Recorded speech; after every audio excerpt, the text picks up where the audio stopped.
In my association with Project Blue Book, I know very well that it was not a scientific project. Also, I also know that they never would notify the media when an interesting case came up. They did everything they could to keep it down. So they definitely withheld information. You know, when I first interviewed Alan years ago, there was a theory going around that anybody who saw a flying saucer was probably befuddled by swamp gas somewhere in Louisiana and didn't know what he or she was seeing. We've had a lot of documentation since that time. I think that one of the main things that has come out here that Peter has done is to substantiate the credibility of many of the civilians, because it was easy to, and still is, to discredit a civilian. Much more difficult to discredit a military man.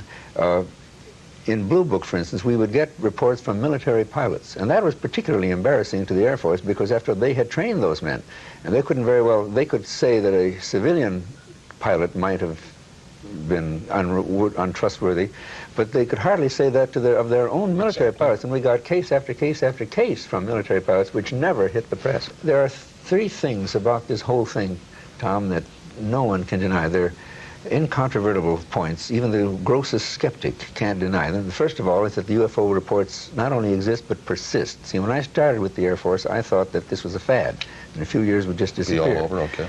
And it's global. We have reports now from 140 countries. I mean, practically as many countries as there are in the United Nations. And the most important of the three things is that many, unfortunately not all, but many of the reports come from highly credible, technically trained people, you see.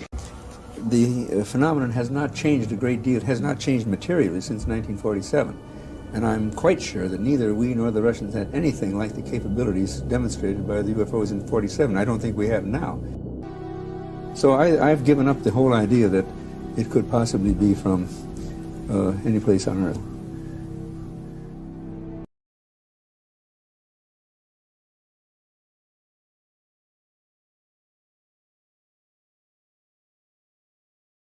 I'm Robert Briggs, Program Director of Bellevue Planetarium.